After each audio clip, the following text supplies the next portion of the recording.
The Picture of Dorian Gray. In the grand and glittering city of London, during the height of the Victorian age, there lived a young man named Dorian Gray.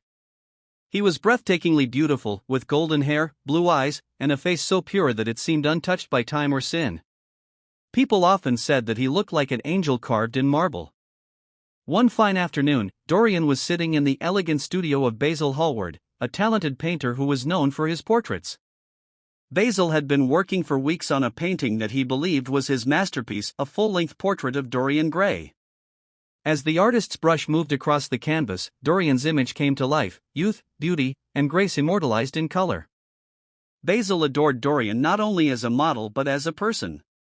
He told his friend Lord Henry Wotton, a charming yet cynical aristocrat, "Dorian has become the central figure of my art. He is my inspiration." When Lord Henry met Dorian for the first time in Basil's studio, he was instantly fascinated by the boy's innocence and beauty. But unlike Basil, Lord Henry did not see Dorian as a muse, he saw him as a subject for his own philosophy. Lord Henry was a man who believed in pleasure above all else. He preached that life should be lived fully, that one should seek beauty and sensation without worrying about morality or consequence. He told Dorian, "You have only a few years to live really, perfectly, and fully. Youth is the one thing worth having. When your youth goes, your beauty will go with it, and then you will discover that there are no triumphs left for you." These words struck Dorian like a spell. Until that moment, he had never thought about his youth fading.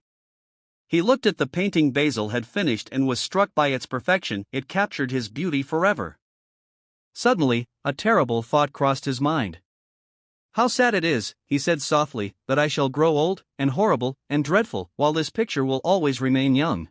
If it were only the other way. If I could be always young, and the picture could grow old. For that, I would give my soul."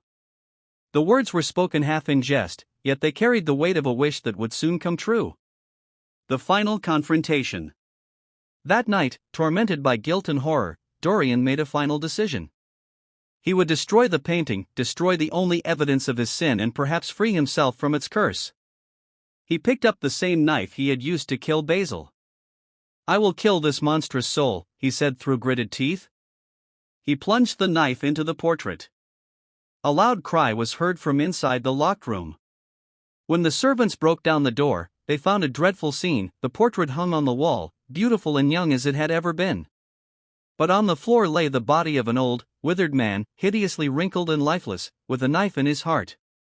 Only by the rings on his fingers did they recognize him as Dorian Gray. Themes and moral.